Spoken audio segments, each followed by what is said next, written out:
Olá pessoal, bom, muitos de vocês já me conhecem, meu nome é Eduardo Rodrigues e vamos de linguística.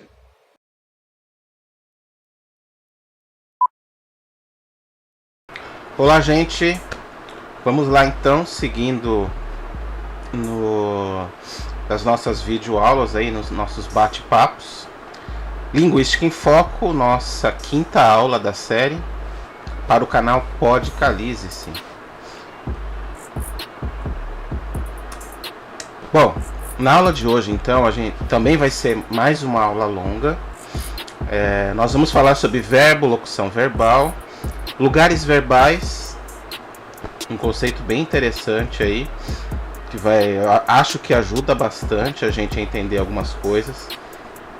Fraseologia, classificação sintática, regência e concordância verbal. Vamos lá? Bom, iniciando o nosso papo sobre verbo. Então, verbo é uma daquelas 10 classes de palavras. Então, as palavras que se encaixam nessa classe, né, são aquelas que indicam ou uma ação, como correr, gritar, andar, falar, cantar, um estado,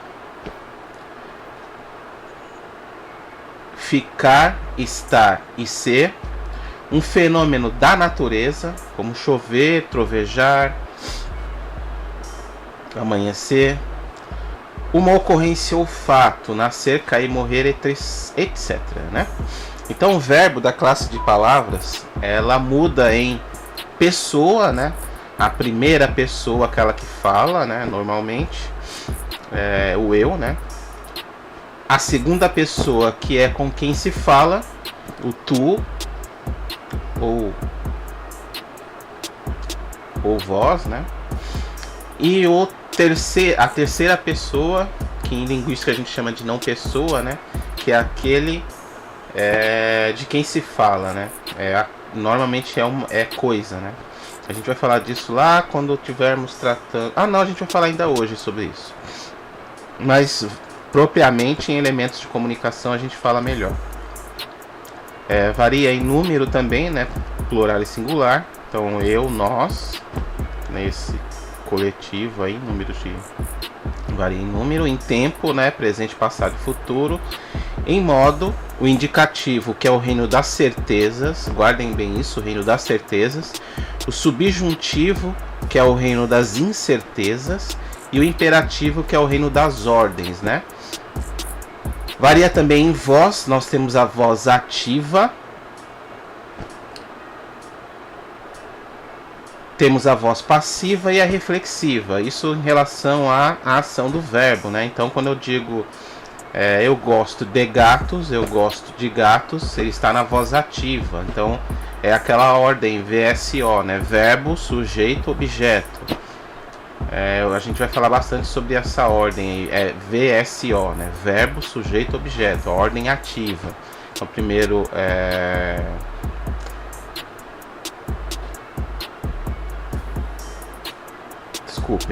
SVO, sujeito, verbo, objeto. Não vou tirar esse erro porque eu já falei na aula anterior, né? De que tem que ser espontâneo, os erros têm que acontecer também. Então, SVO, sujeito, verbo, objeto, a ordem direta. Então esse é a voz ativa, a ordem direta. Na voz ativa nós temos uma inversão. Então o objeto ele passa para frente, nós temos o OVS, né? Então, por exemplo, os gatos são gostados por mim. Tá? Nós temos essa inversão aí, a ordem passiva. Nós temos até o sujeito. Tia Gertrudes falava bastante isso, né? O sujeito que está na frente, ele vai lá para trás e ele vira um agente da passiva. E a reflexiva, que é quando o verbo ele recai sobre a própria pessoa que o pratica, né? Ana penteou-se, ela penteou a si própria. Vamos lá tratar um pouco dessa classe que é o verbo. Bom, gente, como eu sempre digo, olha só nesse slide aqui, o verbo, né, a gente sempre parte do presente para analisar a conjugação do verbo, né? Então, o presente é a nossa referência discursiva. O presente é a nossa referência discursiva. Então é do presente que eu falo do passado, é do presente que eu falo de ações que acontecem no futuro. Então estamos aqui no modo do indicativo, que é o reino das certezas, é aquilo que acontece realmente, né? Então quando eu digo eu falo, partindo do presente eu falo, é uma certeza que eu estou falando. E eu falo pra caramba, né? Vocês já notaram, os alunos que me conhecem sabem disso, eu falo pra caramba. Então, reino das certezas, a gente parte do presente, aqui, modo indicativo, reino das certezas. Partimos do presente para falarmos dos outros tempos verbais. Então eu parto do presente para falar do futuro, por exemplo, né? Quando eu digo eu falarei, notem que é certeza que eu vou falar. E essa conjugação está no futuro. É o que a gente chama de futuro do presente. Então eu falarei. Tá? Eu falarei. É a certeza que eu vou dizer algo no futuro. Futuro do pretérito. Muitas pessoas erram aqui, né? O futuro do pretérito, ele pertence ao reino das certezas. Ele está no modo indicativo. Então, se eu digo eu falaria, que é o futuro do pretérito,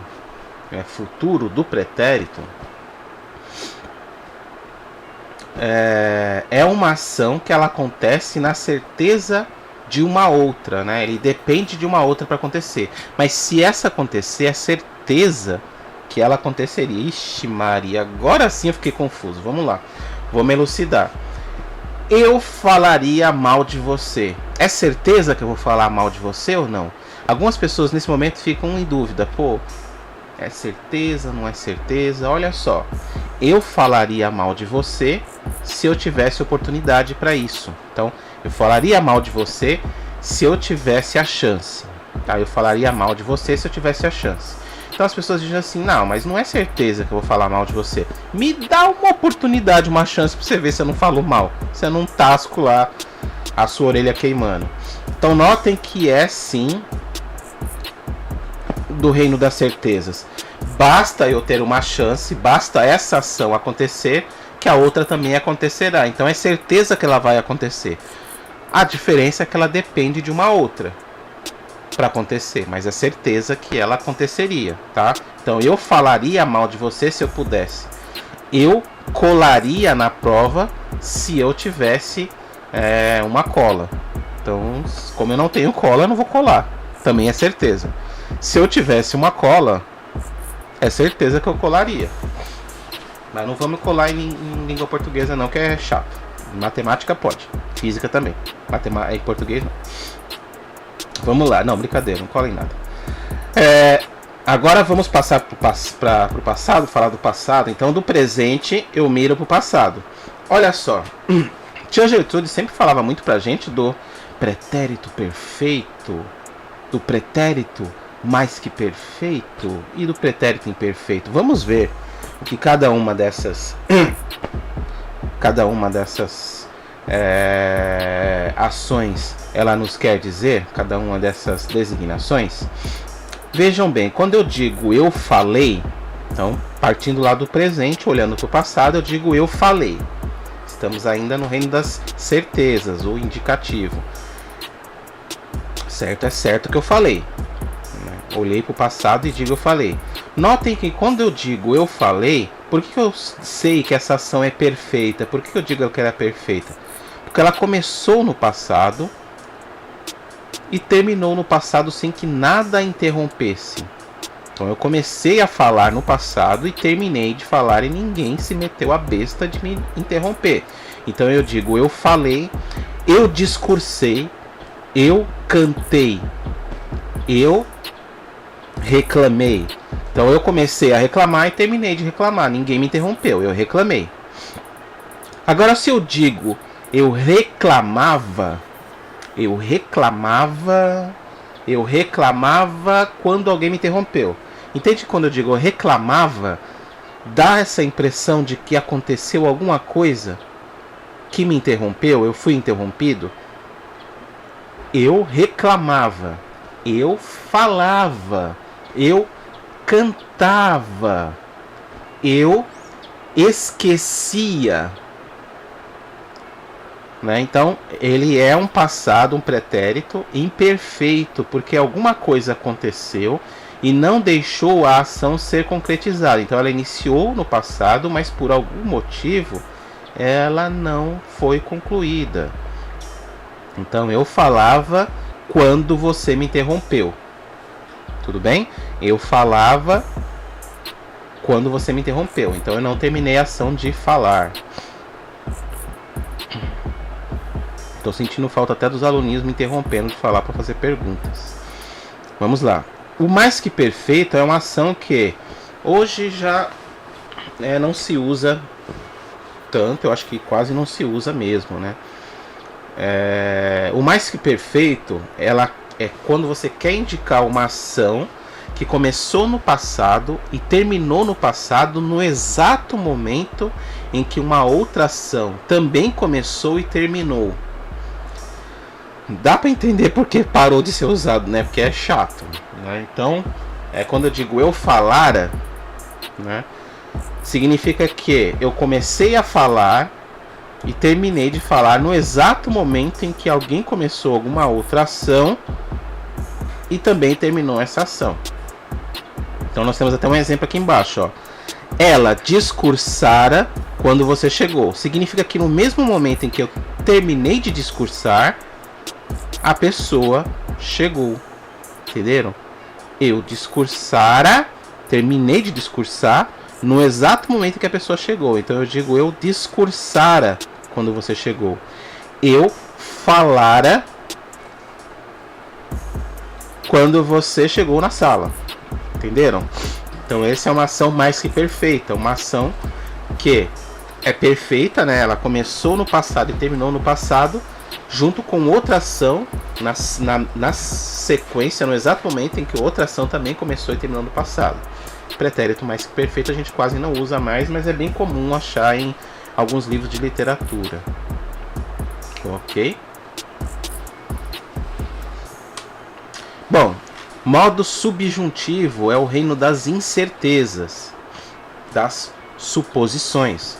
Então, quando eu digo se eu falasse, então parto do presente, né? O modo do presente, né? Que eu fale, para também olhar para o passado ou para o futuro no modo das incertezas, modo subjuntivo. Que eu fale mal de você se eu tiver oportunidade. Então vejam que ele é diferente do futuro do pretérito. Eu falaria mal de você se eu tivesse oportunidade.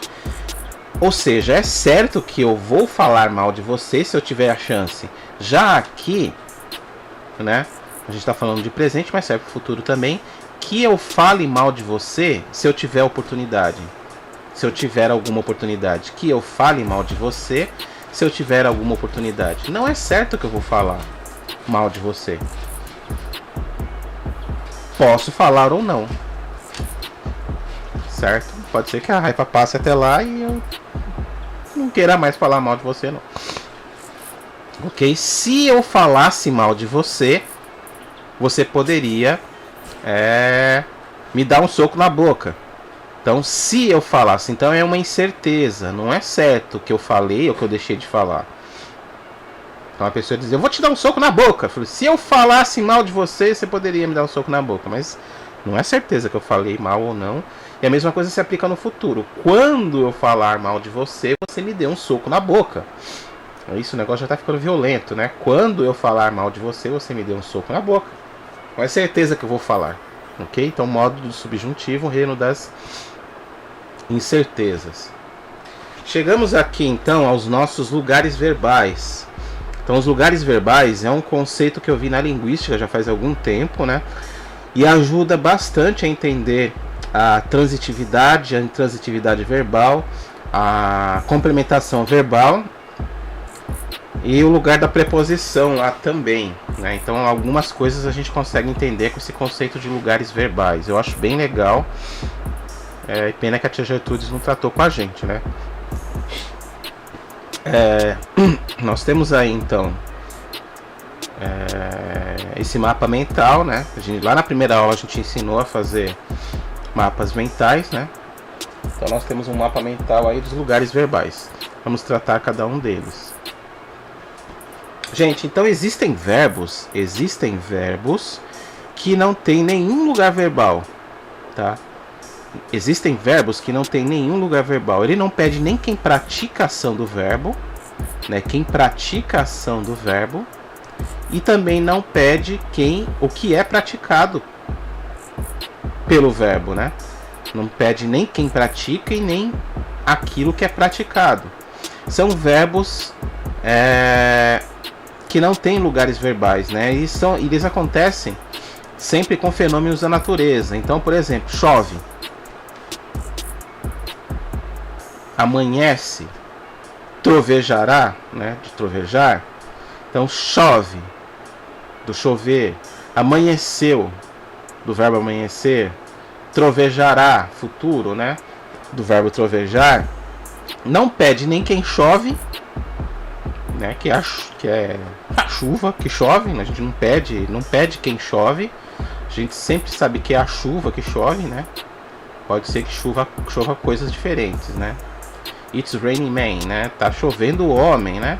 Mas no caso, a gente só indica quando é diferente de chuva, né? Bom, então, ele não pede quem chove e nem o que se chove, nem o que é chovido. É até estranho falar, né? Água, né? A chuva chove água. Não é estranho dizer isso, né? A chuva chove água. Então a gente só diz que chove, né? Porque basta para ser um elemento mínimo de comunicação, tá? Então nós vamos falar de compreensão linguística. Quando a gente diz chove, é claro que é a chuva que chove, está chovendo água. A não ser que seja alguma coisa diferente de chuva e seja diferente de água. Então digamos que no filme Chovendo Hambúrguer, né? Nós vamos falar que a cidade chove hambúrguer. A cidade chove hambúrguer. A cidade é diferente de quem chove. E hambúrguer é diferente de água, né? Então chove, a cidade chove hambúrguer, sim. Aí você indica que que é uma outra situação, né?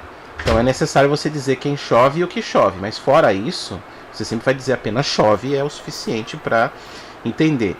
Amanheceu, né? É preciso dizer quem amanheceu ou o que amanheceu? Mesma coisa com trovejará.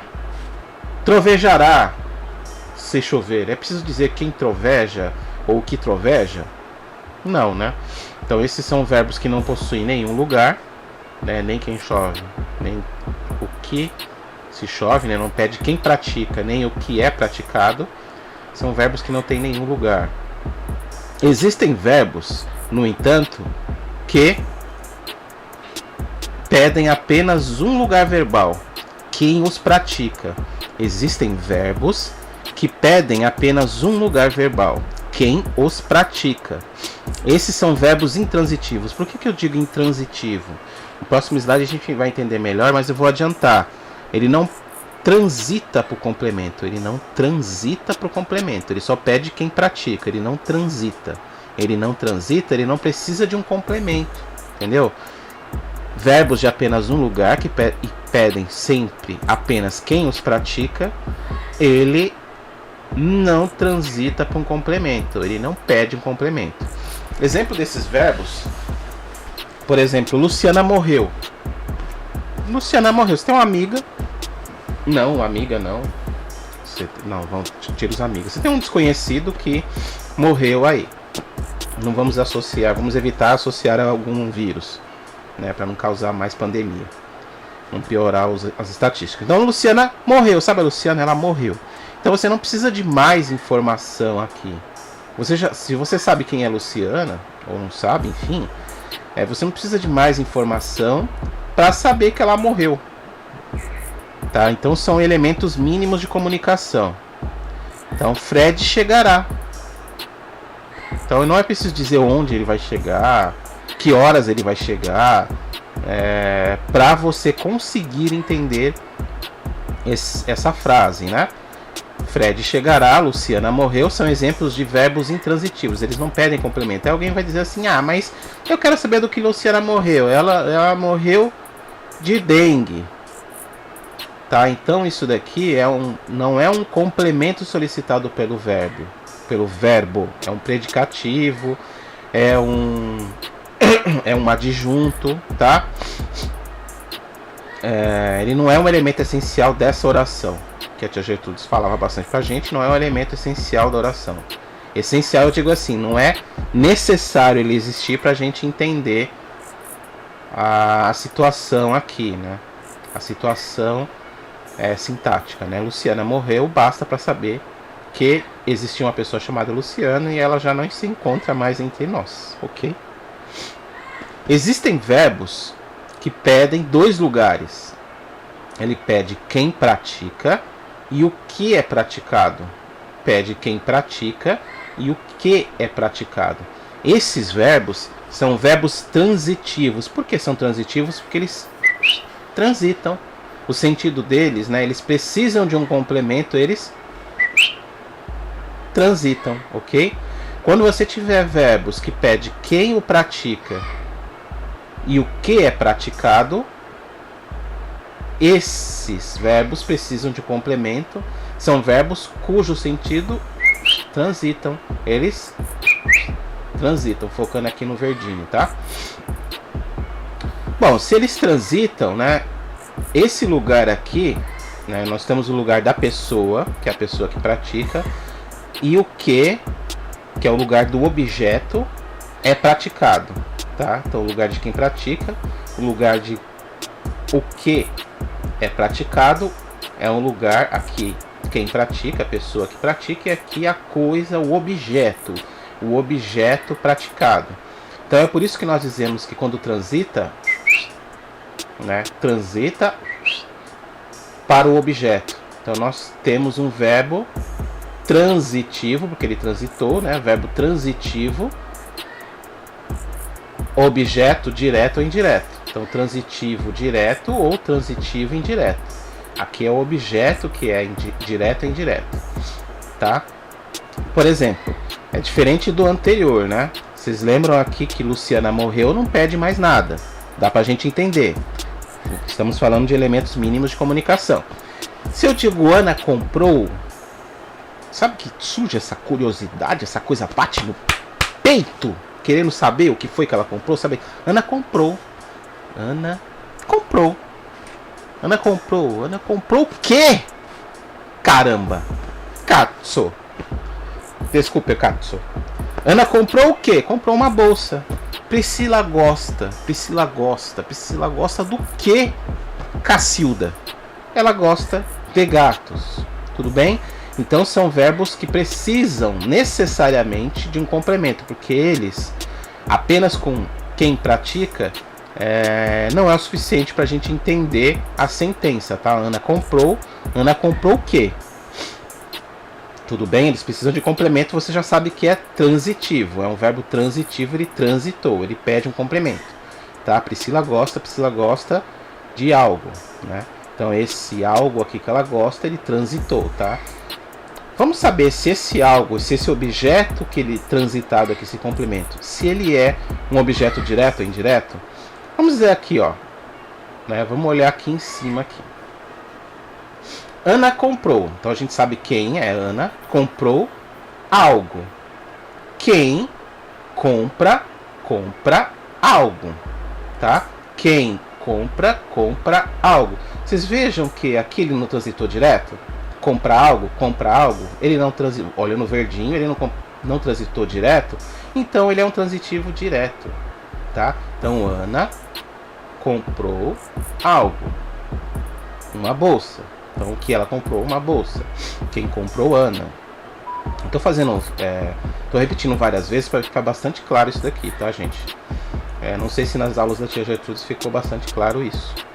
Então, quem compra algo. A gente sempre pergunta pro verbo. Quem comprou e o que foi comprado. Quem comprou Ana, o que foi comprado? Uma bolsa. Quem compra algo. Transitou direto, objeto direto. Quem gosta, gosta de algo. Quem gosta, gosta de algo. Vocês viram que ele não transitou direto? Tem uma coisa que parou aqui no meio do caminho.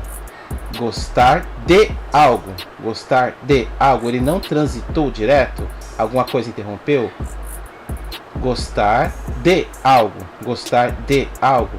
Essa coisa que parou aqui no meio do caminho e não permitiu que nós transitássemos de forma direta é a preposição. Tá? Então, quem gosta, gosta de algo. De algo. Alguma coisa aqui no meio do caminho. Diferente de Ana comprou, né? Quem compra, compra algo. Quem compra, compra algo. Transitou direto. Quem gosta, gosta de algo. Tá? Escrever. Vamos ver se escrever é direto ou indireto. Escrever. Quem escreve, escreve algo. Verbo escrever. Quem escreve, escreve algo. Esse verbo é do tipo direto, né? Então ele é um transitivo direto. Quem escreve, Josefina escreveu. Josefina escreveu, ele precisa de um complemento, tá? Porque não faz sentido só essa parte da frase, né? Quem escreve, escreve algo. Quem escreve, escreve algo, ele transitou, né? Precisou de complemento.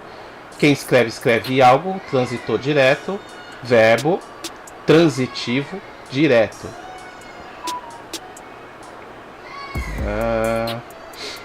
Verbo precisar. Verbo precisar. Quem precisa, precisa de algo. Quem precisa, precisa de algo. Tá? Então é um verbo. Quem precisa, né? Juliana precisa. Juliana precisa. Juliana precisa do quê?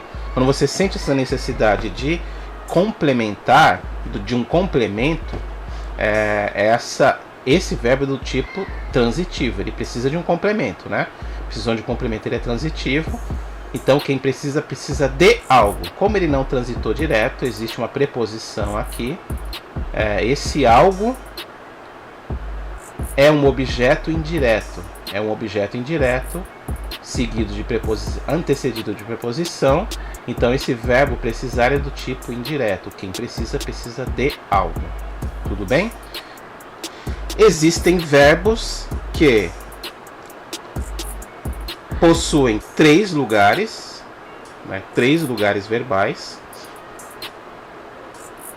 né? Eles são transitivos, eles transitam, eles precisam de 2 complementos, né? Eles transitam. E essa transitividade acontece para 2 lugares. A gente até Tia Gertrudes falar pra gente que esse é o terceiro lugar, é o lugar do instrumento, né? Nem sempre, mas é uma ideia. Então esse tipo de verbo, ele pede quem pratica, o que é praticado e com o que, para que ou como é praticado. Tudo bem? Então são verbos transitivos que precisam de 2 complementos. O primeiro direto, transitivo direto, e o segundo ele transita de forma indireta. Ele é um transitivo indireto. Tá? Então, João levou. João levou, mas levou o quê? João levou o bolo. Tá, João levou o bolo, mas ele levou o bolo para onde? João levou o bolo para a festa. Tá? Então, quem pratica ação verbal, esse quem é o João. O que é praticado pelo João, né? O bolo, né? O verbo levar, né? O que é praticado pelo verbo lugar? Levar o bolo. E para onde? Né? Para a festa. Então João levou o bolo, né? Quem leva, leva algo. Quem leva, João, né? Quem leva, leva algo a algum lugar. Quem leva, leva algo. O que, né? A algum lugar. A algum lugar. Tá? Então, como tem uma preposição aqui, preposição a, ele é um transitivo indireto para a festa. Tudo bem? Mesma coisa com Ana falará. Então, Ana falará o quê? Ana falará com Beatriz. Esse é um objeto também de pessoa, né? No caso é a Beatriz. Mas vamos lá. Objeto direto, né? Ana falará com Beatriz, né? Quem fala, fala. Quem fala, fala algo. Quem fala, fala algo para alguém. Ou fala com alguém sobre algo. Com alguém sobre algo. Então nós temos também sempre que perguntar para o verbo para entender algo que a gente vai falar um pouco mais adiante, que é a regência do verbo, o modo de regência do verbo e o modo de conjugação do verbo aí, né? De concordância do verbo, desculpem. Sobre a regência e a concordância. Então quem fala, fala com alguém sobre algo ou fala algo para alguém. Tá? Fala algo para alguém. Quem paga, paga algo a alguém. Quem paga, paga algo a alguém. A alguém. Paguei o débito, esse o que, né? Quem paga eu, né? Eu paguei o débito, o que foi pago por mim, a o cobrador. A o cobrador. Então, preposição a cobrador.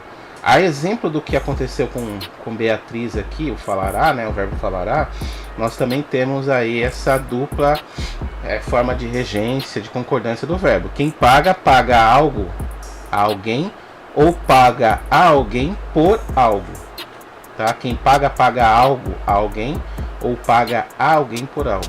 Tá? Então é sempre interessante a gente perguntar pro verbo isso. Então, existem verbos que não tem lugar nenhum, verbos de fenômenos da natureza. Existem verbos que pedem apenas um lugar, quem os pratica. São verbos que não transitam, né? Não pedem complemento, são verbos intransitivos. Luciana morreu. Existem verbos que pedem dois lugares, quem pratica e o que é praticado. Maria gosta de gatos. Então Maria, quem pratica, e o que é praticado, de gatos. Tem até uma preposição, a gente sabe que esse objeto é indireto, transitivo. O verbo é do tipo transitivo, indireto. E tem verbos que exibem três lugares, né?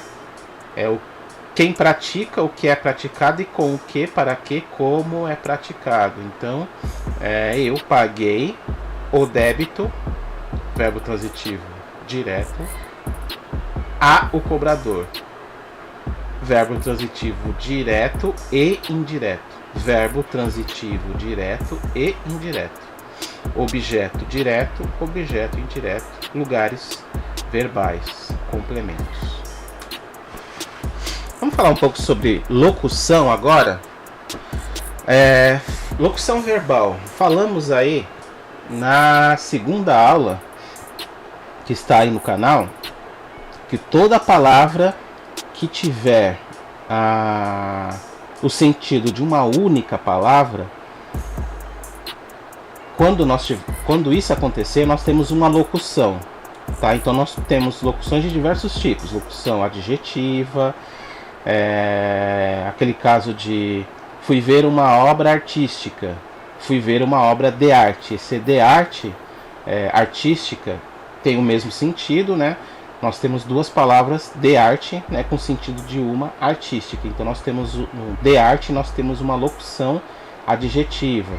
Nós temos locuções adverbiais, para de tarde, para vespertino, né? Tomei um café de tarde, tomei um café vespertino. Então esse de tarde, uma locução adverbial de tempo.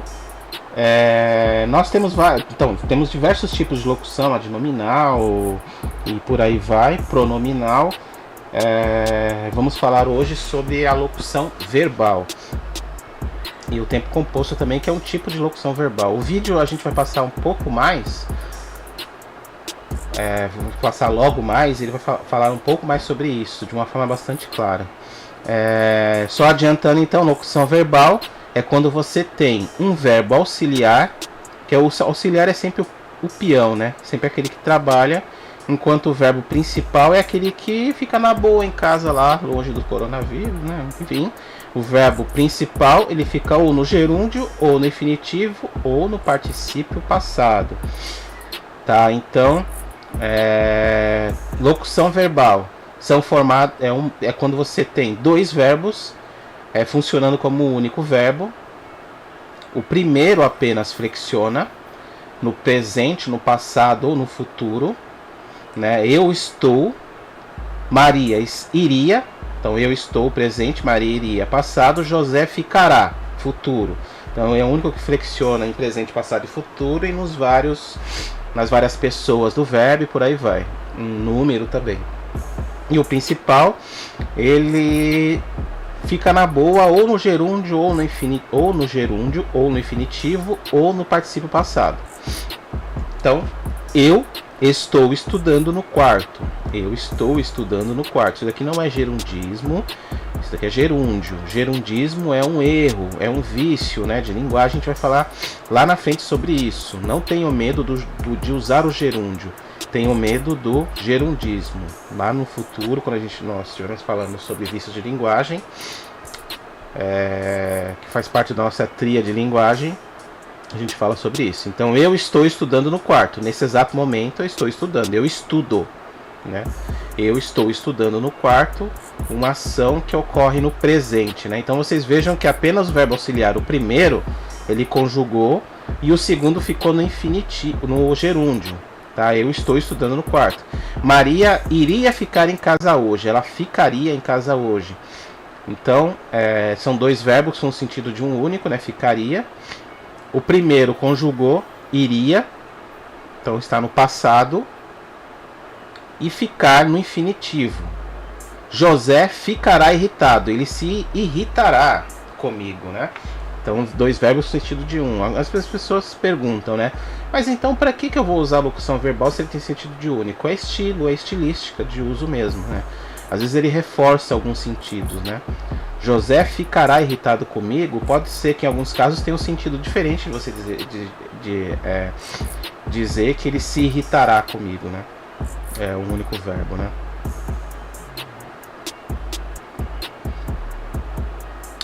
Então, ficará, futuro, e irritado, particípio, passado, né? Irritado, gritado, andado, são todos particípio passado. O tempo composto é um tipo de locução verbal em que o verbo auxiliar, que sofre a flexão, ele é apenas de dois tipos, ou haver ou ter, né? Haver, eu havia, ele tem, né? Verbo ter. E o particípio, que ele é o verbo principal, que é apenas particípio. Então, eu havia feito a prova, ele tem estado deprimido. Vamos ver o vídeo aí que ele fala um pouco mais sobre isso. Agora nós vamos entender a locução verbal. Eu queria que vocês tivessem isso na cabeça de vocês. Quando falar em locução, locução seria uma expressão funcionando ou como adjetivo, ou como advérbio, ou como um verbo. É importante vocês saberem, é importante vocês levarem isso pelo seguinte: lá no início do curso, quando eu disse para vocês, olha, vamos analisar a frase, tem sentido completo, é frase, tem verbo, é oração. Acontece que às vezes a gente tem mais de um verbo e ainda assim temos apenas uma oração. Vamos entender isso aí. Nós construímos uma locução verbal a partir da seguinte fórmula básica. Nós temos um verbo auxiliar que sofre flexão e um verbo principal, ou no gerúndio, ou no infinitivo, ou no particípio. Como assim, professora? Eu tenho um verbo auxiliar que vai estar no presente, no passado, no futuro, na primeira, na segunda ou na terceira pessoa. E eu tenho um verbo principal que estará ou no gerúndio, terminação em LDO, amando, comendo, fazendo, ou no infinitivo, terminação R, amar, comer, fazer, ou no particípio, amado, feito, comido e assim por diante. Olhem os exemplos. Estou fazendo exercício, posso fazer o exercício foi feito. Eu queria chamar a atenção de vocês que eu tenho o verbo auxiliar estar mais o verbo principal fazendo no gerúndio. Ora, uma locução verbal. Vale lembrar, gente, que o verbo principal é sempre o da direita. Eu costumo dizer que é aquela mão que você escreve se você não for canhoto.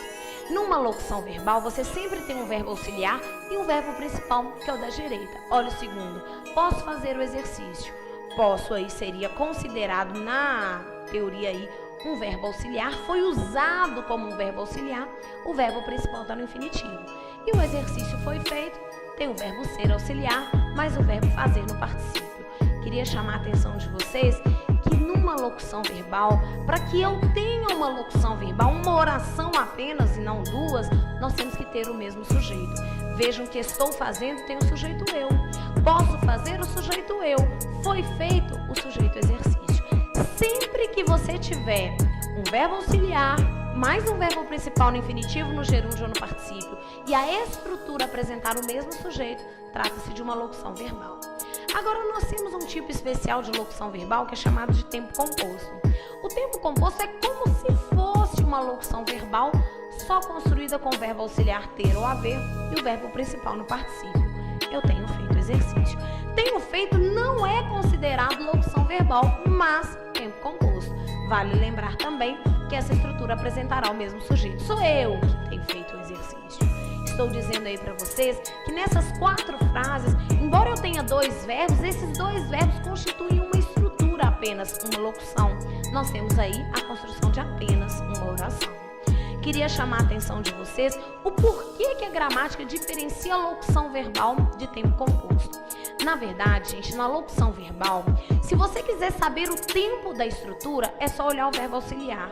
Na primeira frase, estou fazendo, está no presente, porque estou está no presente. A segunda frase, posso fazer o exercício, também foi conjugado no presente, porque eu posso estar no presente. O exercício foi feito, está no passado, porque foi estar no passado. No tempo composto, isso não é obrigatório. Às vezes, o tempo do verbo auxiliar se coincide com o tempo da estrutura, outras vezes não. Eu tenho feito o exercício, o verbo auxiliar está no presente, tenho, mas a estrutura inteira está no pretérito perfeito composto. Não queria entrar nesse detalhe agora, mas eu quero que vocês levem isso para vocês. O tempo composto é um tipo especial de locução verbal. E no tempo composto, o tempo da estrutura se dá por uma composição, uma junção dos 2 verbos. Não é necessariamente igual ao tempo do verbo auxiliar. Agora, hoje, nesse momento, o que você tem que saber? Quando eu tenho 2 verbos juntinhos, em que o verbo principal está ou no infinitivo, ou no gerúndio, ou no particípio, e esses 2 verbos tiverem o mesmo sujeito, trata-se de uma locução verbal, de uma oração apenas, uma ideia principal, fundamental apenas. Não 2 informações. Na sequência, nós temos uma música da querida Zélia Duncan, né? A gente vai chamar ela de Zezé, deixe ela ou não, é a Zezé. Zélia Duncan, ela tem uma música bem legal que ela usa ela exemplifica bastante o uso da locução verbal, tá?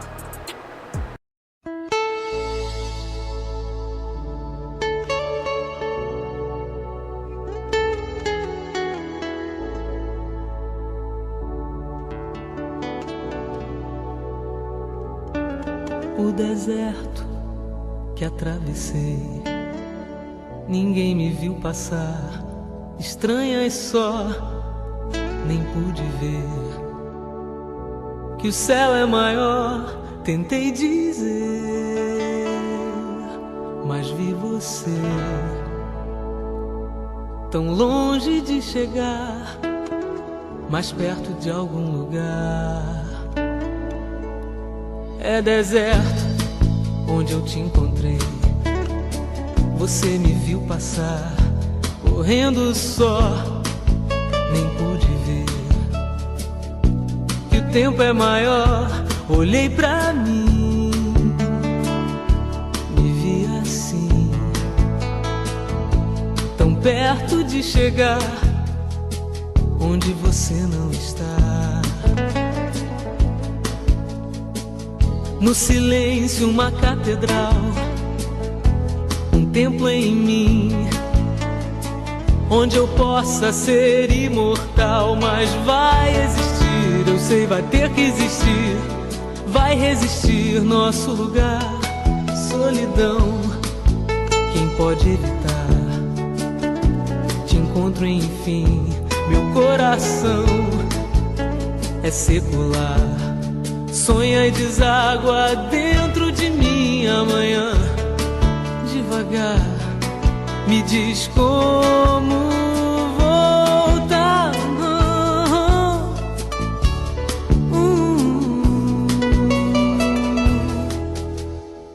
Se eu disser que foi por amor, não vou mentir pra mim. Se eu disser, deixa pra depois.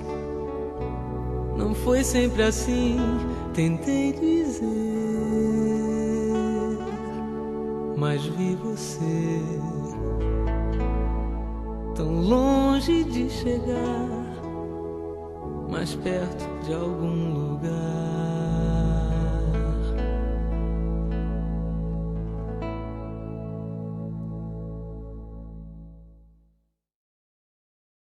Voltamos então. Voltamos para falar sobre fraseologia. Fraseologia. Eu separei aqui para ficar bonitinho, né? Para ficar bonitinho e também para falar sobre isso, né? Logia vem do grego estudo, né? Estudo da frase. Então, fraseologia é o estudo da frase. Bom, gente, lá atrás nós falamos de classes de palavras, né? Classes de palavras, classificação morfológica.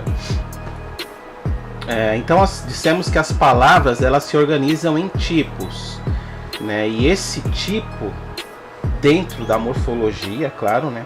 Esse tipo determina a função delas na frase, né? Ela pode ser um substantivo, ela pode ser um verbo, ela pode ser um advérbio, ela pode ser uma interjeição, enfim, ela pode ser vários tipos de... Ela pode ter diversos tipos de propriedade, diversos não tão diversos, ela pode ter 10 tipos de propriedade, e aí ela se encaixa dentro das classes de palavras.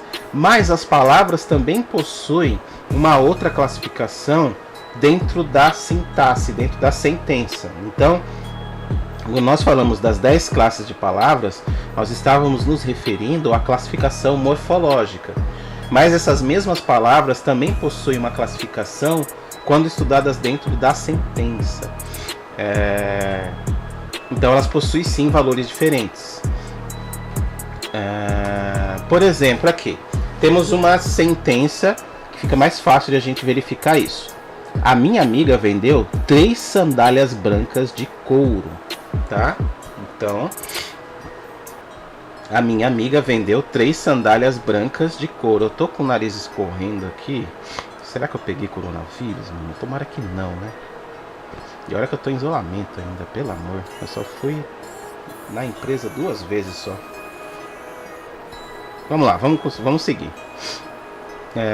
Então nós temos a análise morfológica e a análise sintática. Então, vejam que a mesma sentença, a minha amiga vendeu 3 sandálias brancas de couro, nós temos uma classificação de cada uma dessas palavras que compõem a sentença. Nós temos uma classificação, de um lado, morfológica, né, uma classificação das palavras, no sentido morfológico, e nós temos uma classificação das palavras no sentido sintático da sentença. Então aqui, classificação da ordem das palavras, classificação da ordem das sentenças, tá? Da ordem das sentenças. Então, o a, artigo, né? A minha amiga, é a amiga, né? A amiga. Então, a artigo definido, que define a amiga, é uma amiga especial. Pronome minha, né? Minha, pronome possessivo. Amiga, que é um substantivo, dentro das 10 classes de palavras, ela é um substantivo que denomina seres, né? Vendeu, vem do verbo, do verbo, né? Vem da classe de palavras verbo. 3, numeral, classe de palavras numeral. Sandálias também substantivo. Brancas, uma qualidade da sandália ser branca, né? Então é um adjetivo. E nós temos de couro, para substituir couro, oralício ou oralício, sei lá. Enfim, vejam aí no Papai Google, que é uma locução adjetiva, né? É a propriedade dela de ser de couro. Mas também do outro lado, já aqui de marrom, né, marrom glacé, nós temos uma outra classificação dada as mesmas palavras. Mas lembre-se, essa classificação já parte para a sentença, né? Então nós temos o adjunto adnominal. Então vamos lá. Como é que a gente classifica? Então nós temos adjunto adnominal, temos o sujeito, o núcleo do sujeito, o tipo de verbo que é, né? O objeto, que tipo de objeto que é, até chegar no predicado e na oração. Então nós fizemos a análise morfológica, né, de cada uma das palavras dessa sentença. Minha amiga vendeu 3 sandálias brancas de couro. Vamos partir para a análise sintática dessa mesma sentença. Bom, a gente vai ver logo mais que sempre nós partimos identificando o número de verbos que nós temos nessa sentença. A minha amiga vendeu 3 sandálias. A gente já aprendeu a localizar. Nós sabemos que temos apenas um verbo, o verbo vender, tá? Verbo vender. Quem vende, vende algo, certo? A gente já aprendeu isso. Quem vende? Então a amiga vendeu. Ela vendeu o quê? Então a gente sabe que esse verbo é do tipo transitivo, tá? Quem vende, vende algo. A gente já sabe que esse verbo é do tipo transitivo direto. Quem vende, vende algo, tá? A gente sempre pergunta por verbo. Quem vende, vende algo. Ele é o transitivo direto. Partindo do verbo, a gente sabe que esse quem vende, esse lugar verbal, quem vende, é o nosso sujeito. Quem vende é sujeito, tá? Quem vende é sujeito. O que é vendido por esse sujeito é um predicado, tá? É um predicado. Oi? Vamos lá. Vamos agora nos concentrar no sujeito, tá? A minha amiga. Notamos aqui que existe apenas uma pessoa nesse sujeito aqui. Nesse sujeito existe apenas uma pessoa, que é a amiga. Então não é, por exemplo, as minhas amigas Sueli, Marcela e Juliana venderam 3 sandálias. Então aqui, como só tem um sujeito, esse sujeito é simples, tá? É um sujeito do tipo simples. Bom, sabemos que o sujeito é simples. Quem é esse sujeito? Quem é esse sujeito, afinal de contas? Esse sujeito é a amiga, né? É um único sujeito, e esse sujeito principal tem as 3 palavras aqui dentro de sujeito, tá? Mas o sujeito mesmo, a pessoa, é a amiga, certo? Então esse daqui é o que chamamos de núcleo do sujeito, que é a pessoa principal. Dentre essas 3 palavras, é a pessoa em si, a pessoa principal, o sujeito principal, o sujeito de fato, né? Tudo aquilo que acompanha o sujeito, e que não é sujeito, claro, né? Todas as palavras que acompanham o sujeito são adjuntos, tá? Adjuntos adnominais, são sempre, se forem nomes, né? São adjuntos, sempre serão nomes, enfim. Serão adjuntos. Então, ad, a gente falou que era do latim junto, então junto, bem junto do sujeito. Então tudo aquilo que acompanha. Então estamos todos dentro da análise do sujeito primeiro. Então a gente tem o verbo. Temos quem vendeu. Quem vendeu é sujeito.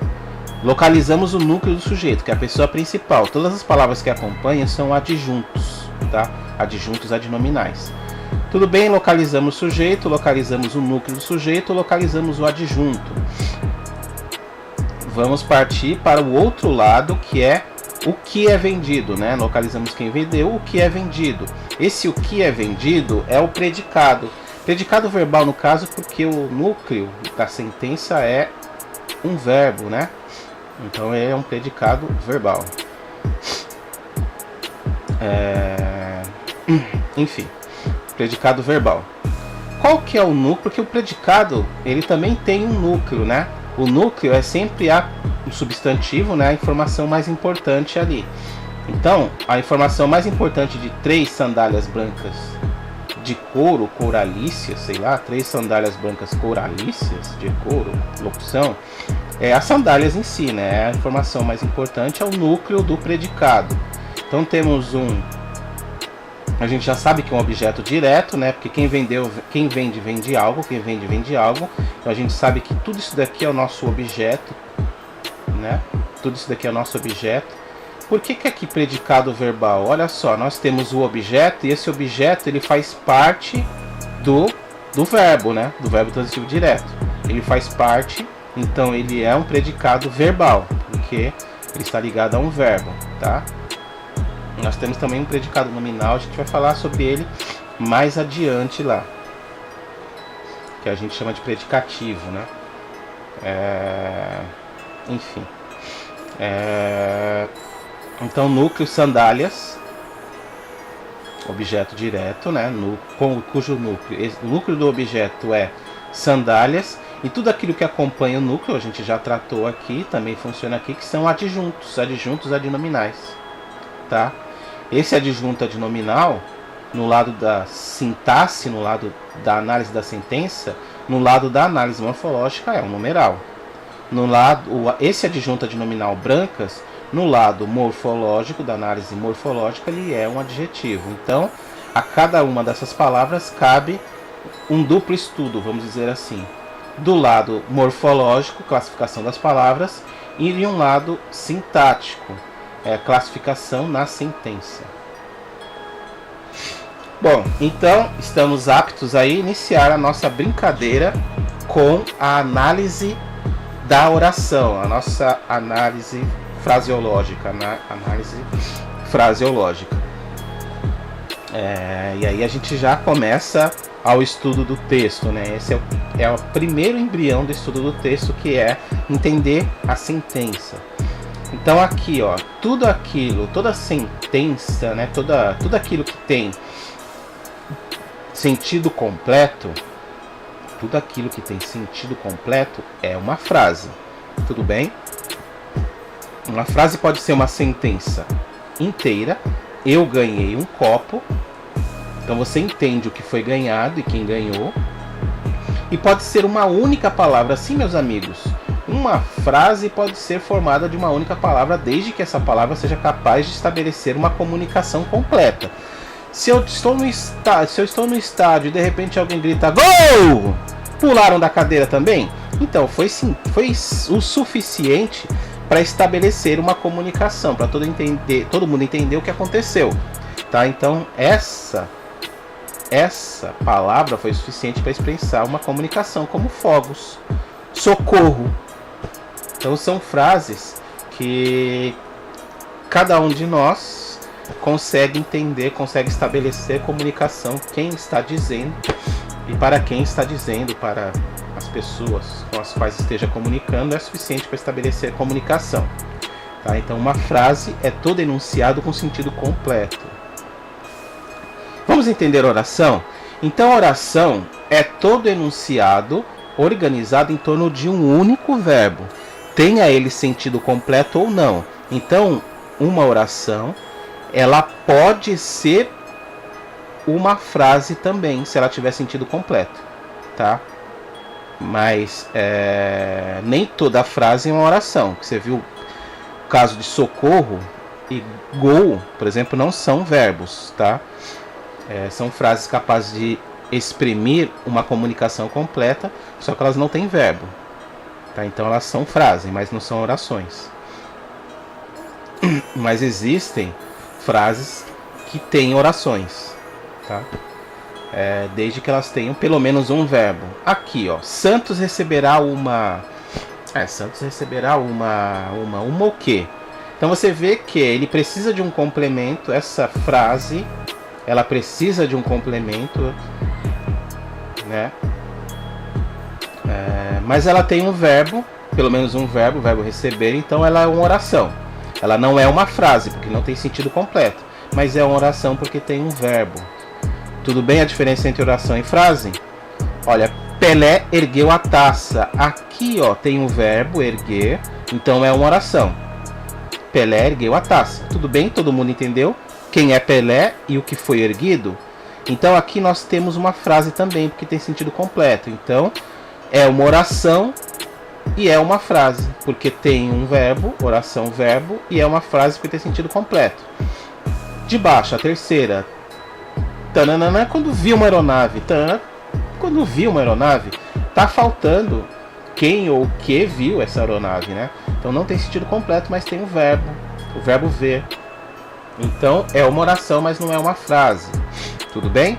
Já entendemos a diferença entre oração e frase. Vamos entender agora, nesse nosso mapa mental dinâmico. Pá, que coisa, né? Muito dinâmico. Faz de conta. O que é um período simples? Então, um período simples é a junção de frase e oração. Tá? É uma frase com um verbo. Então, isso é um período simples. Então, ela tem sentido completo e tem um verbo. Santos construirá o Museu Pelé. Já construiu, inclusive. Santos construirá o Museu Pelé. Tem sentido completo e é nucleado por um verbo. Então, é uma frase e também é uma oração. Tá? Então, é uma oração, ela tem um único verbo, inclusive. Neymar fez 2 gols na estreia da Copa. Isso faz muito tempo, né? No Neymar tá difícil. Então, fez 2 gols na estreia da Copa. Tem sentido completo, tem um único verbo, é uma oração também. Eu amo você, que fofinho, eu amo vocês, estou sentindo falta de vocês na sala de aula. Vamos seguir lá para eu não chorar.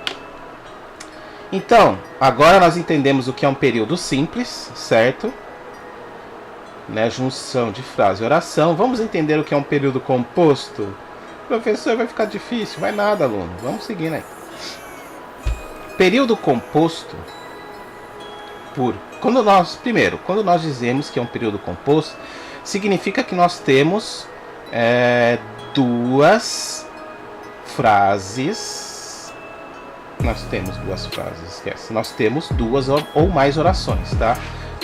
Período composto, nós temos uma frase com 2 ou mais orações, tá? Então, significa que nós temos 2 ou mais verbos. Cada verbo é uma oração, tá? Então, nós temos um período composto. Nós temos um período composto por coordenação, tá? Que quando nós temos nós temos 2 períodos simples, né? 2 períodos simples. Nós temos um verbo e cada período tem sentido completo. Então, Sueli foi à feira. Esse "na" tá errado aqui, mas deu preguiça de arrumar, fica assim mesmo. Sueli foi à feira. Sueli foi à feira. Tem um verbo e tem sentido completo, certo? Período simples. Sueli comprou alface, tá? Sueli comprou alface. Verbo comprar, oração. Sueli comprou alface, sentido completo. Nós temos um período simples.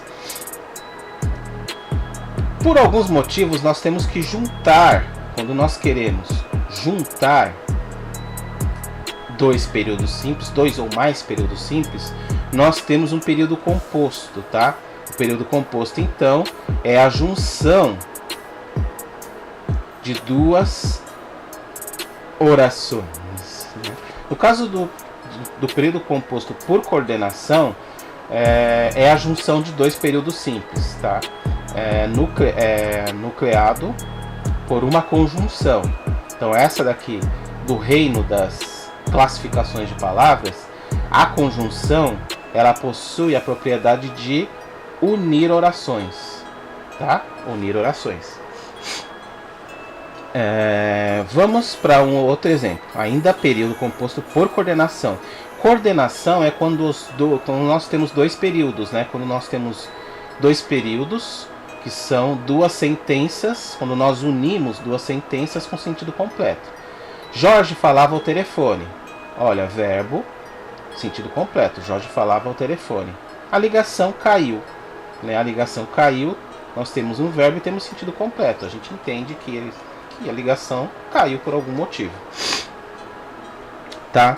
Então, Jorge falava ao telefone, a ligação caiu. Jorge falava ao telefone, a ligação caiu. Nós temos a conjunção aqui, mas, e em outro momento nós temos a conjunção quando. Vejam aqui que eles têm sentido. A sentença é a mesma, só muda a conjunção. E vejam como já muda o sentido. Então, dependendo da conjunção que você colocar aqui, você vai ter coordenações, né? Períodos com sentenças coordenadas com sentidos diferentes, tá? Então, Jorge falava ao telefone, mas a ligação caiu. A ideia, o sentido que quer dar aqui é que ele não queria, não foi a intenção dele desligar o telefone, né? A ligação, ela foi desligada, ela foi interrompida porque ela caiu. Ó, Jorge falava ao telefone, mas a ligação caiu. Não era a intenção dele interromper a fala. Veja essa sentença de baixo. Jorge falava ao telefone quando a ligação caiu. Jorge falava ao telefone quando a ligação caiu, independente de ter sido a vontade dele ou não. Mas aqui, a intenção que nós queremos dar, quando construímos essa sentença, é que ele estava ao telefone no exato momento em que a ligação caiu. Entendem? No exato momento em que a ligação caiu. Então, Jorge estava ao telefone quando a ligação caiu. Então, no exato momento. Então, essa conjunção também tem uma função de tempo, de advérbio de tempo, certo? Entendemos então período composto por coordenação. Vamos falar do período composto por subordinação? Bom, nós temos um período composto por subordinação quando nós temos duas ou mais orações, lembram daquilo? Cada oração corresponde a um verbo. Tá? Então nós temos pelo menos duas orações, nós teremos duas ou mais, nós temos pelo menos duas orações quando nós temos um período composto por subordinação. Uma é subordinada à outra para que a sentença tenha sentido, entendeu? Olha só, Ana desejou. Ana desejou. Ana desejou Floriano estivesse doente. Então Ana desejou. Ana desejou o quê? Então você vê que essa sentença aqui nós temos um verbo, né? O verbo desejar, né? Então nós temos uma oração, mas nós não temos uma frase. Ó, Ana desejou o quê? Então ela não tem sentido completo, apesar de ter verbo. Então ela é uma oração, não é uma frase. Vamos ver aqui, Floriano estivesse doente. Nós temos um verbo, nós temos o Floriano, quem adoece, enfim, nós temos aqui uma oração e um sentido completo, nós temos uma oração e uma frase. Aqui nós só temos uma oração, então esse daqui, ele depende do outro para fazer sentido, tá? Ele depende do outro para fazer sentido, então é uma oração subordinada. Ela é subordinada porque ela não tem sentido completo, porque ela se subordina a outra, ela depende de outra para fazer sentido. Então por isso é uma oração subordinada. Ela não é chefe, ela é subordinada, né? Ela é peão ali.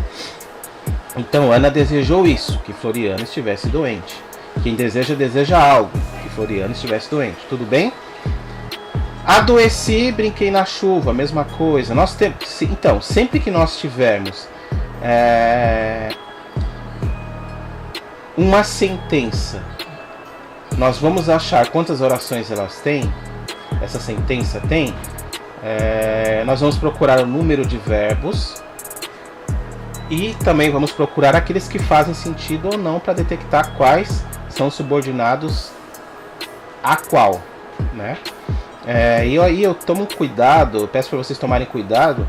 A gente já estudou agora há pouco sobre a locução verbal, de localizar quantos verbos existem, mas também de localizar aqueles que correspondem a um único verbo, tá? Então, prometeu matar Lúcio, ele matará Lúcio assim que o avistar. Então, isso aqui tem sentido de um único verbo só. Contem como uma oração. Então, aqui nós temos duas orações, tá? E não três. Gente, essa é a parte que eu me dobro às afirmações das pessoas que dizem que não é possível a educação à distância, e ainda bem, né, ela substituir a aula presencial totalmente. É possível até a gente tratar dos vários tipos de orações subordinadas de forma não presencial. mas fica muito mais complicado, demora muito mais tempo, né? E eu vou deixar os slides aqui para vocês irem voltando, mas eu não vou tratar delas aqui. Eu sei que essa onda aí de coronavírus vai passar e a gente vai tratar disso em sala de aula, tá? Tia Gertrudes lá falava oração subordinada, substantiva, restritiva, e a gente ficava de cabelo em pé. Se eu tentar explicar cada um desses tipos de oração subordinada de forma não presencial, pode ser que eu consiga até melhorar um pouco essa compreensão, mas não da forma como eu gostaria, tá? Então vamos deixar isso para o nosso encontro presencial. Vamos tratar apenas de um exemplo de análise sintática, tá? Como a gente faz uma análise sintática. Então olha lá. Primeira coisa que nós fazemos é localizar quantos verbos nós temos. Então a Ana desejou que Floriano estivesse doente. Desejar é um verbo, certo? Que Floriano estivesse outro verbo. Nós não temos locução, temos apenas verbos mesmo. Então nós temos dois verbos, né? Então dois verbos, nós temos duas orações, tá? Vamos ver agora se elas são... e nós temos uma conjunção, ó. Conjunção que a gente chama de integrativa, né? Aqui eu já dei uma dica, mas vamos seguir como se não fosse o caso. Então o que, né? É uma conjunção. Agora vamos localizar se essa sentença aqui, se são dois períodos ou um período composto. Desculpa, se são dois período composto a gente sabe que né? Mas se são dois períodos simples ou se pelo menos um deles depende de outro para existir, tá? Ana desejou algo. Então Ana desejou o quê? Então já sabemos que aqui não é frase, aqui é só oração, porque não tem sentido completo. Oração, Ana desejou algo, né? Quem deseja, deseja algo. Quem deseja, deseja algo. Todo esse algo aqui, ó, Ana desejou algo. Notem que quem deseja, deseja algo. Esse algo é como se fosse um nome, né? Ele é um objeto. Antes disso, né? Ele é um objeto. Quem deseja, deseja algo. Quem deseja, deseja algo. Tudo isso daqui, todo esse predicado aqui, né? Ele é um objeto também. Então, Ana desejou algo. Então, nós sabemos que já tínhamos identificado com a oração subordinada, porque ela não faz sentido completo. Pelo menos uma delas não faz sentido completo sozinha. Então, oração subordinada. Ana desejou isso. Sempre que você puder substituir o predicado por isso, né, indica que esse predicado ele é um nome, né? Essa segunda oração ela é um nome. Se ela é um nome, ela é um substantivo. Então oração subordinada substantiva. Ana desejou isso. Ana desejou isso. Quem deseja, deseja algo. Sabemos que é uma oração é um objeto direto, né? Ana desejou algo. Quem deseja, deseja algo. Objeto direto. Quem deseja, deseja isso, né? Ana desejou isso. Ana desejou isso. Esse isso é um nome. É uma oração subordinada substantiva. Sabemos que é um objeto direto. Oração subordinada substantiva, objetiva direta. Então a gente vê que não é tão difícil fazer essa ação que a tia Gertrudes fazia, né, de dizer o tipo, classificar a oração.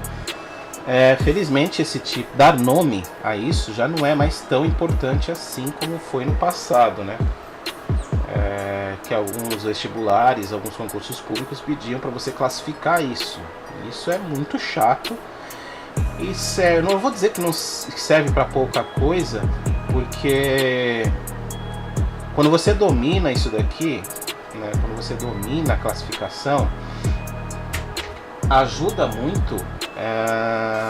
muito algumas reflexões, né, ajuda bastante Mas você não precisa necessariamente saber classificar para você saber operar essas mesmas interpretações, essas mesmas compreensões, né? Mas eu concordo que em alguns casos isso seja um pouco mais complicado do que parece, do que assim, se faz parecer, né? Mas também não é tão complicado quanto algumas pessoas acham, né? Mas a gente vai falar disso em aula presencial, porque eu não subestimo a classificação, sei que ela serve para várias coisas, e digo que ela não é tão difícil quanto parece. Mas eu respeito, sim, as pessoas que dizem que é difícil, porque é baseada numa interpretação muito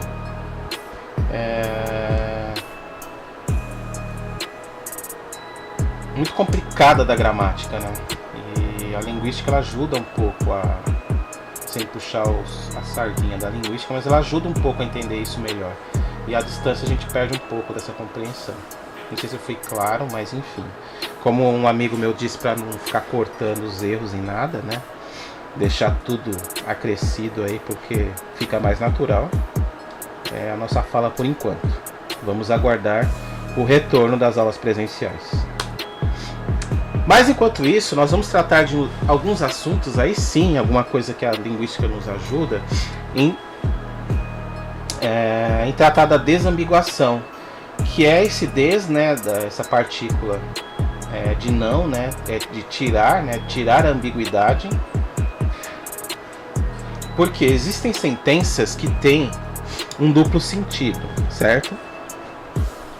Existem sentenças que quando você lê, você escreve, sob o seu controle ou não, elas produzem um sentido diferente do que você queria, ou produz um sentido a mais daquele que você deu ali, né? Essas são sentenças ambíguas. Por exemplo clássico, o oficial bateu na idosa com o guarda-chuva. O oficial bateu na idosa com o guarda-chuva. E eu pergunto para vocês, o oficial, ele bateu em uma velhinha, pessoa da terceira idade aí, usando um guarda-chuva, ou dentre um conjunto de idosas ele bateu justamente naquela que estava com o guarda-chuva? Sentença ambígua, ela tem dois sentidos. E como a gente resolve isso, né?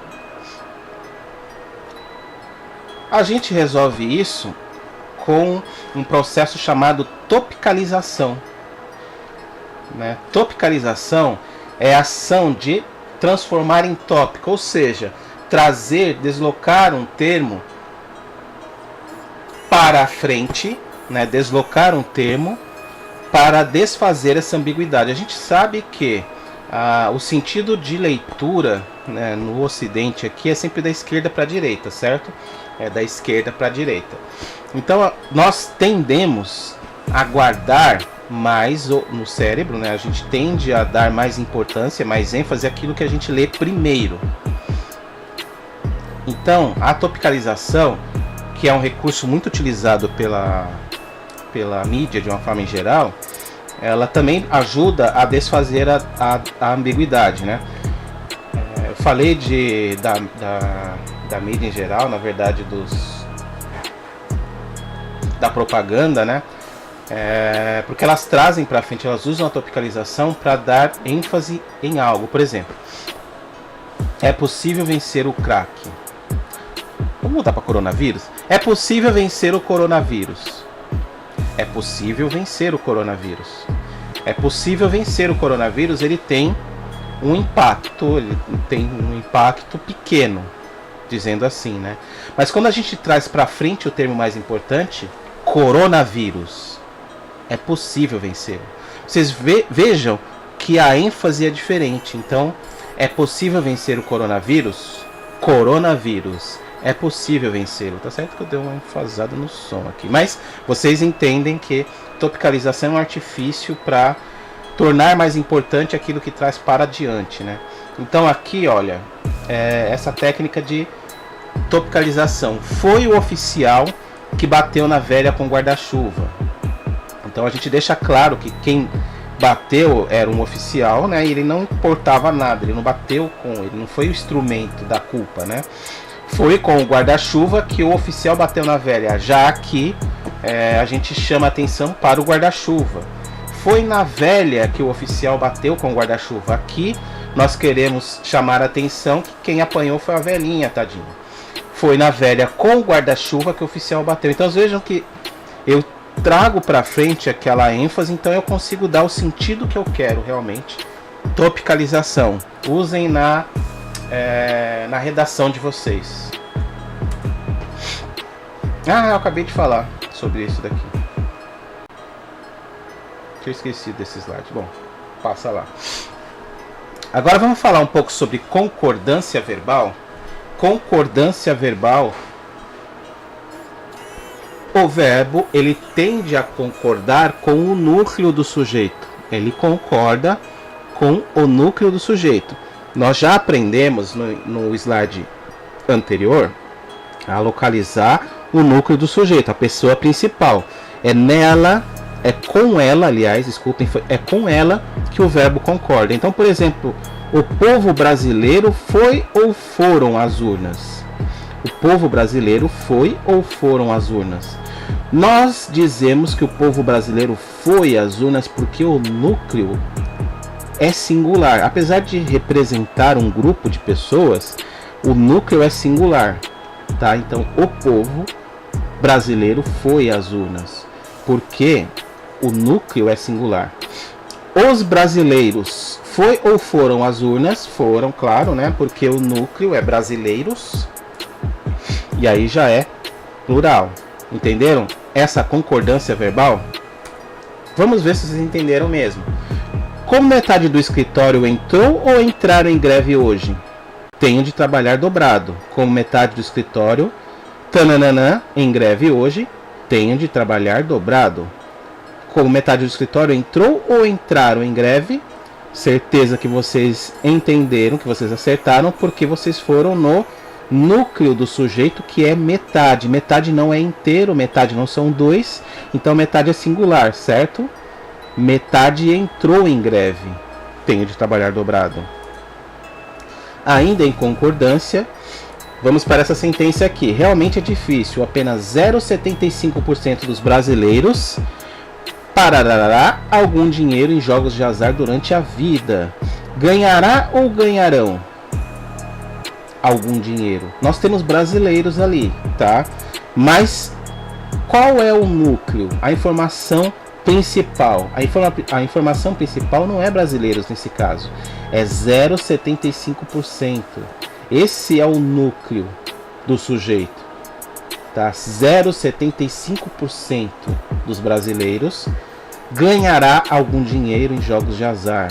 Então o núcleo não chegou a 1, nem a 1, né? Quanto mais a 2. Então é singular. Realmente é difícil, apenas 0,75% dos brasileiros ganhará algum dinheiro em jogos de azar durante a vida. Ainda em concordância, a gerência informou que 2/3 dos novos projetos foi ou foram aprovados.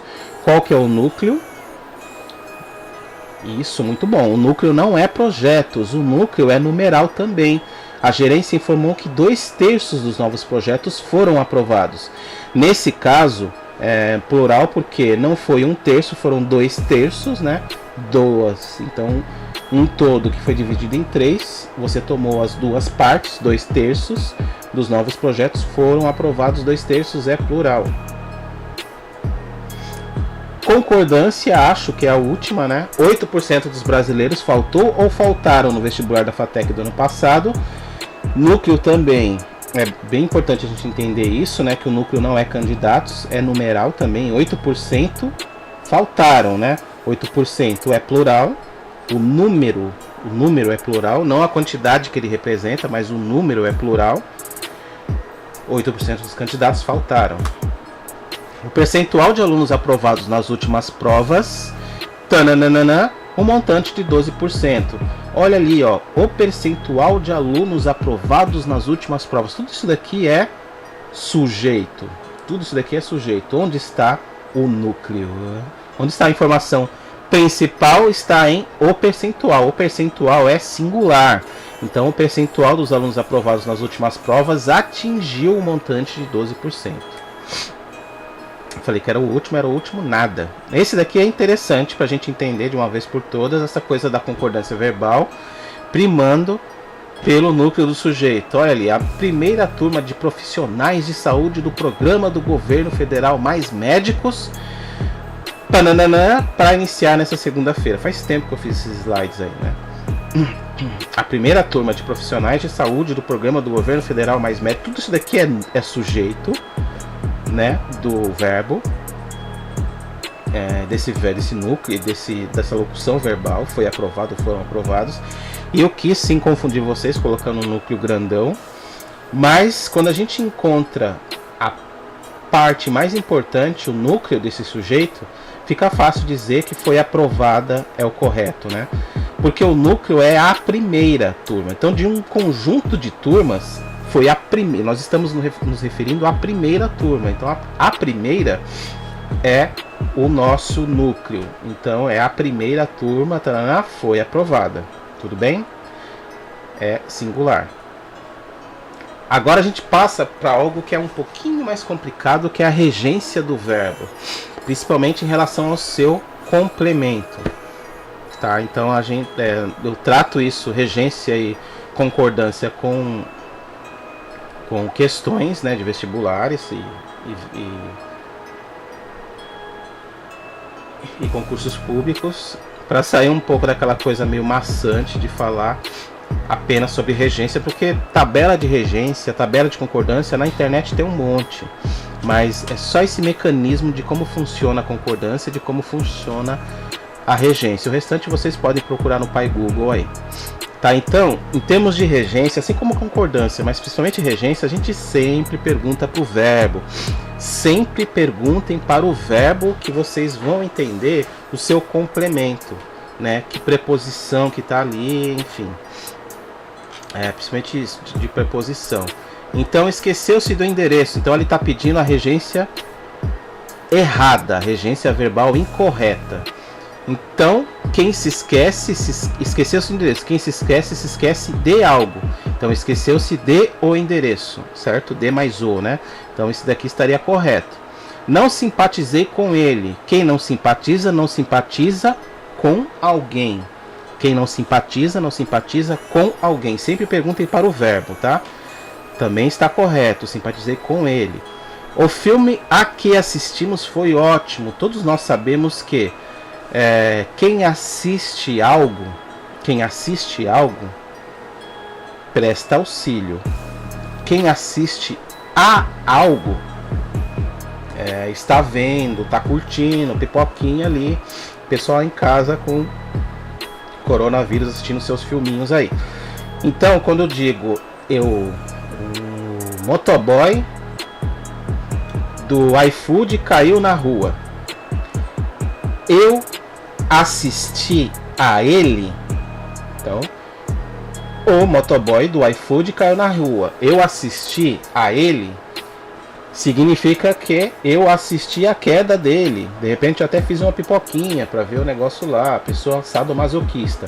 Quem assiste a, então está só vendo, né? Mas se eu digo que o motociclista do iFood caiu e eu assisti ele, sem essa preposição, eu assisti ele, eu prestei auxílio, eu ajudei ele. Então o filme a que assistimos, ao qual assistimos, é correto porque você está vendo, né?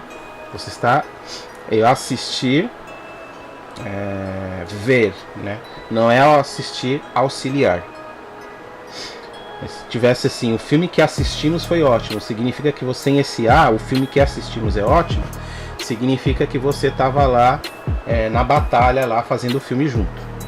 Faltou-me completar aquela página. Vamos lá, o verbo é completar. Quem falta completar, o que falta completar algo, aquela página. Foi direto, então tá certo também. Aspiro um alto cargo político. Então, como só sobrou esse, a gente sabe que está errado. Mas por que está errado? Então, aspirar também segue a mesma regência do assistir. Quem aspira a, ele almeja, ele tem a intenção, ele quer chegar lá. Aspiro a um alto cargo político. Aspiro a um alto cargo político. Eu tenho intenção, eu tenho a gana, a vontade de ocupar um alto cargo político. Mas se você simplesmente aspira a um alto cargo político, acredito que como a maioria faz, chega lá e dá uma cheirada, né? Só dá uma cheiradinha, fica lá aspirando, né?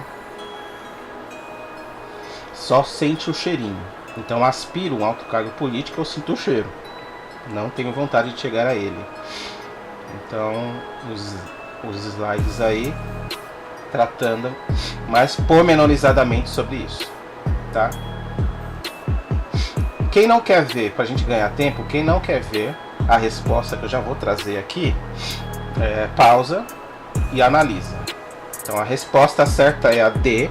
Vamos ver por quê. Então a questão da FGV, a alternativa que a regência verbal está de acordo com a norma culta. Então ela está em acordância. Crianças preferem doces do que legumes. Bom, qual é a regência daqui? Preferir. Então quem prefere uma coisa a outra. Quem prefere uma coisa a outra. Esse a outra, essa preposição a, ela deveria estar ali, né? Crianças preferem doces a legumes, tá? Então, quando você tem a preposição que é indicada por essa pergunta para ser usada ali, necessariamente você tem que usá-la, né? Então, assistir olha, aquele exemplo que a gente acabou de falar. Assistir uma televisão de 55 polegadas significa que você é um técnico em eletrônica, né? Você assistiu uma TV, você prestou auxílio à TV, você veio curá-la. Na verdade, era assistir a uma TV. Assista a uma TV de 55 polegadas pelo preço de uma de 32, né? Ou assista a uma, né? O Nelson foi à Inglaterra visando títulos e euros. Então isso daqui também está errado, porque visar também segue o exemplo lá do assistir e do outro lá que eu já até esqueci qual que é. O aspirar. Visar no sentido de dar o visto, né, de colocar uma assinatura, é esse exemplo aí, sem a preposição. Então eu visei o cheque, né? Visei o cheque significa que eu coloquei a assinatura. Tá? Esse visando a títulos e euros, que seria o correto, é também o exemplo do aspirar. Quem visa a alguma coisa tem o intuito de, tá? Ele quer alguma coisa. Então eu viso a títulos e euros, eu viso a um emprego melhor. Eu viso a um emprego melhor, tá? E o outro que está incorreto, que é o Itaú informou aos clientes que abrirá amanhã o banco do I lá comercial. Então quem informa algo a alguém ou informa a alguém sobre algo, né? Informou aos seus clientes que abrirá amanhã, aos seus clientes. Construir algo a partir do nada implica amor. Implica construir. Quem constrói algo. É isso aí. Quem constrói algo. Gente, chegamos ao fim então. Quinta aula superada já. A sexta aula a gente já entra em interpretação de texto, compreensão de texto, e também a partir da sétima aula nós vamos entrar em produção de textos. Eu não vejo a hora de chegar nisso daí, porque é o que eu gosto mais, é a parte mais legal de todas. Então, gente, abraço, fiquem em casa e fiquem com Deus também. E desculpem, agora que eu percebi que eu estava escrevendo o obrigado errado, ninguém me chamou a atenção. Estava escrevendo obrigado, alguma coisa assim, né? Não é uma palavra nova, agora está corrigido. Valeu aí, até mais.